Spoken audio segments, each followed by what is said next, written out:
What happens when a royal guest thinks they can control the narrative on live television? Well, you're about to find out, because this was one of the most explosive moments in daytime TV history. Prince Harry walked onto the Loose Women set expecting a soft interview. But what he got instead was Denise Welch at her most uncompromising. The atmosphere in the ITV studios was already tense before the cameras even started rolling. Harry had arrived with his usual entourage, expecting the kind of deferential treatment he'd grown accustomed to from the British media. But this was Loose Women, and Denise Welch wasn't about to roll out the red carpet for anyone, royal or not. As the show's opening credits rolled, Harry adjusted his tie nervously, clearly unprepared for what was about to unfold. The other panelists, Christine Lampard, Nadia Sawalha, and Kay Adams, exchanged glances that suggested they knew Denise was in one of her moods. And when Denise Welch is in a mood, absolutely nobody is safe. Right then, Denise began, barely waiting for the producer's cue.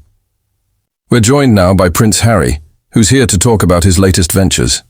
Harry, thanks for coming on the show. Harry smiled that practiced royal smile, the one he'd been perfecting since childhood. Thank you for having me, Denise. It's great to be here. But Denise wasn't buying the charm offensive. She leaned forward slightly, her eyes narrowing in that way regular viewers knew meant trouble. Is it, though? Because from what I've been reading, you've got quite a lot to say about the British media, haven't you? The smile faltered just a fraction. Well, I think it's important to have honest conversations about media responsibility and how stories are covered. Honest conversations, Denise repeated, her voice dripping with skepticism. Right. So, when you say the British press has been unfair to you, are you including shows like this one? Because we're British media too, aren't we? Christine tried to interject with a gentler approach. What Denise is getting at, Harry, is that perhaps you could help us understand your perspective on media coverage. But Harry had already taken the bait. His jaw tightened visibly, and when he spoke there was an edge to his voice. I think there's a difference between responsible journalism and the kind of tabloid sensationalism that has plagued my family for decades, Denise pounced. Tabloid sensationalism? That's quite an accusation. Are you saying that any coverage that doesn't paint you in a glowing light is automatically sensationalism? That's not what I said, Harry replied, his composure starting to crack. But I think most reasonable people can see the difference between fair reporting and deliberate character assassination. The studio audience was completely silent now, sensing the tension building. Nadia tried to lighten the mood with a laugh.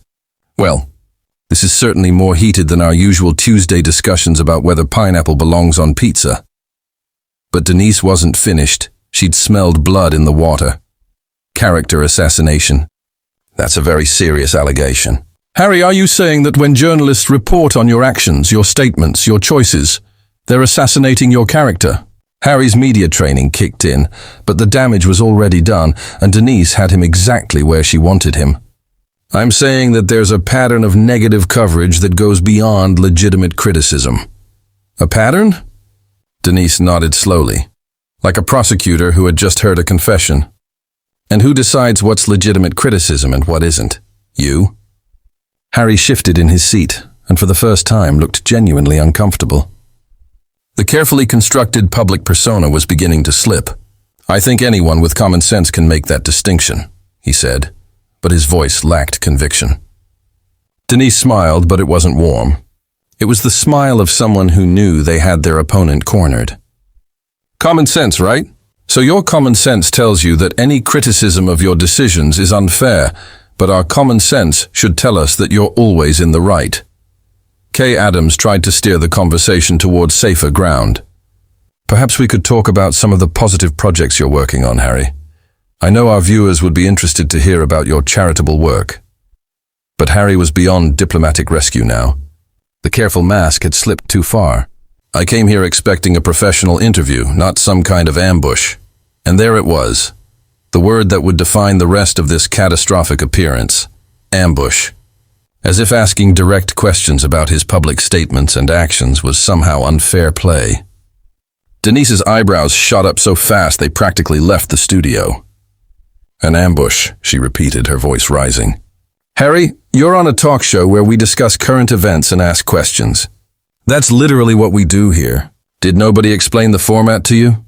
The condescension in her tone was unmistakable, and Harry's face flushed red.